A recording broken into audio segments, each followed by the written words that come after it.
dar início aqui a mais explicações sobre o uso do QuantoExpresso. A gente já falou do E-cut, falou sobre a convergência do K-point, agora a gente vai falar sobre o parâmetro de rede do silício, tá? Então a gente usa esse parâmetro de rede para obter certas informações sobre a estrutura.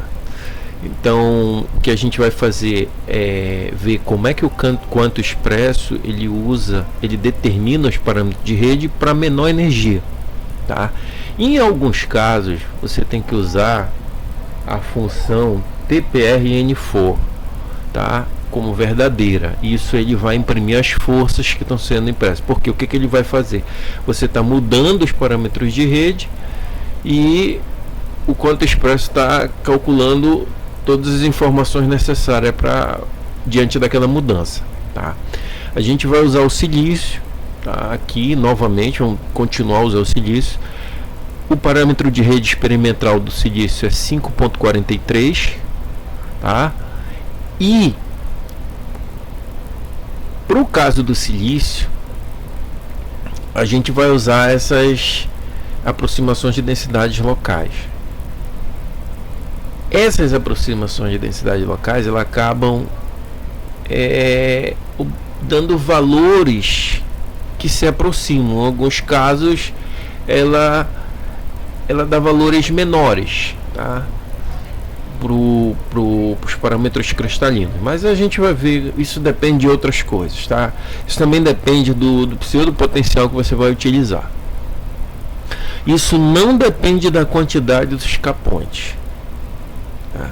Então esse parâmetro de rede a gente tem ele em cima dos pseudopotenciais que são importantes, tá? Outras informações que vocês precisam, vocês vão encontrar isso no CIF. Então o que ele faz? Ele vai pegar vai plotar um gráfico, a gente vai plotar um gráfico e vai achar o menor valor, que seria a predição do volume de equilíbrio em função da menor energia. Para fazer isso, o QuantoExpresso, você tem que se atentar a duas coisas. Primeiro, você está usando qual parâmetro de rede? FCC, BCC ou SC? Se você está usando esses caras, você simplesmente vai pegar a informação que sai lá, que é dos parâmetros de rede, a LAT. E na outra coluna você vai colocar o valor que ele encontrou para energia total. Se for não cúbica, você vai pegar a informação do volume da célula unitária, colocar ali, sai lá no QuantoExpresso, e o valor da energia total. Então tem que se atentar nessas duas coisas, tá?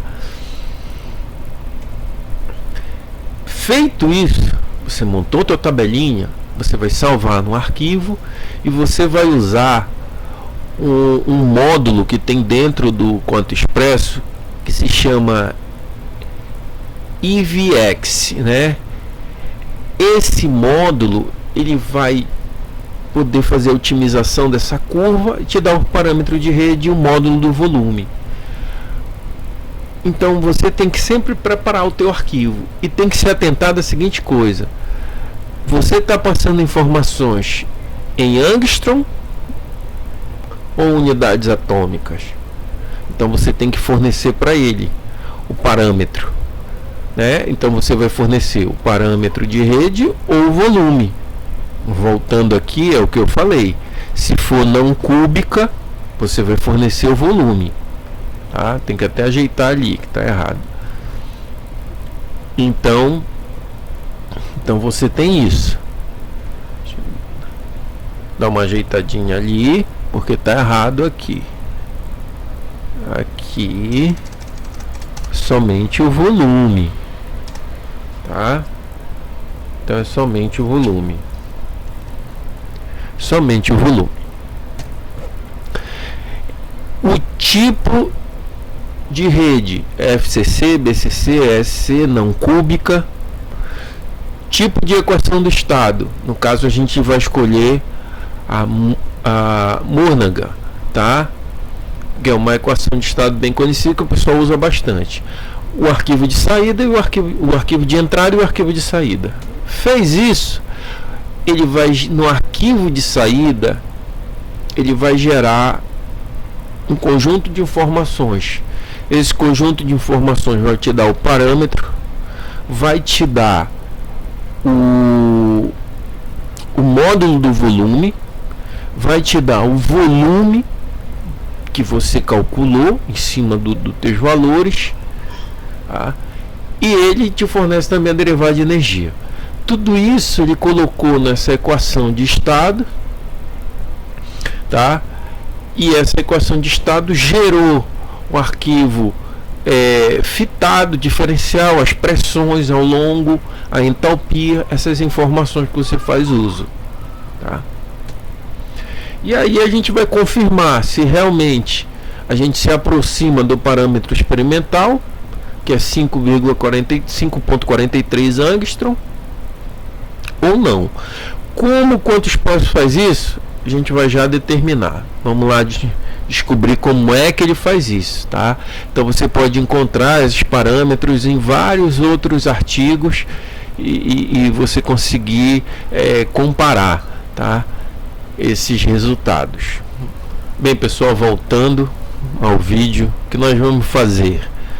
Nós novamente construímos um arquivo para automatizar isso. Nós estamos mudando o ALAT, que é esse cara bem aqui, ó. Nós estamos mudando de 9.7 até 10.9. Então ele vai ficar mudando. Tá aqui o que a gente calculou e o cut, melhor é cut 15, e aqui o K-point que a gente está utilizando, ok?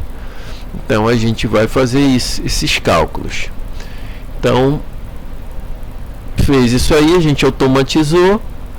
Nós também vamos criar os arquivos de entrada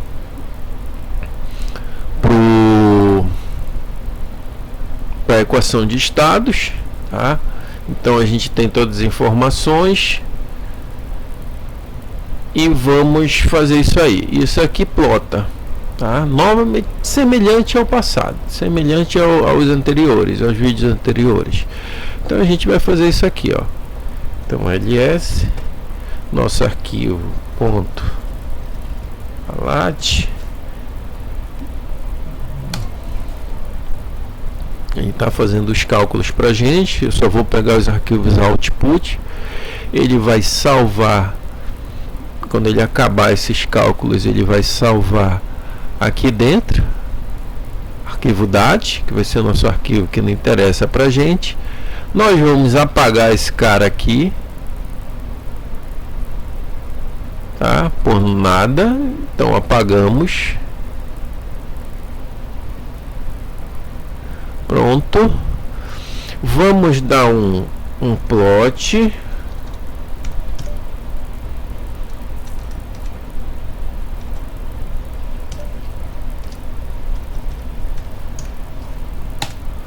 Nós obtivemos isso aqui.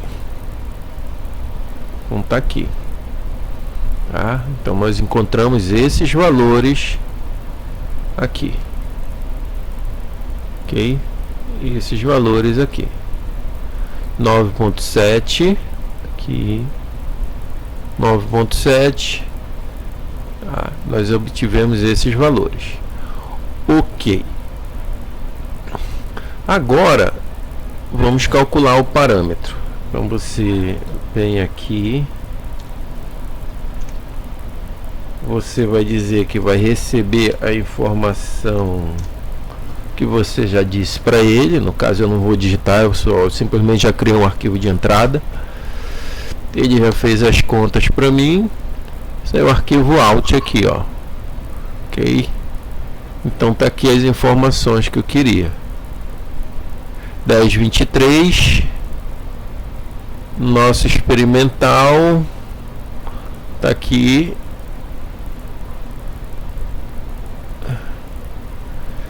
5,41 nosso calculado, certo? Nosso calculado foi 5,41. Aqui nós obtivemos 48 e aqui nós tivemos 98,8 e aqui 96,4, certo?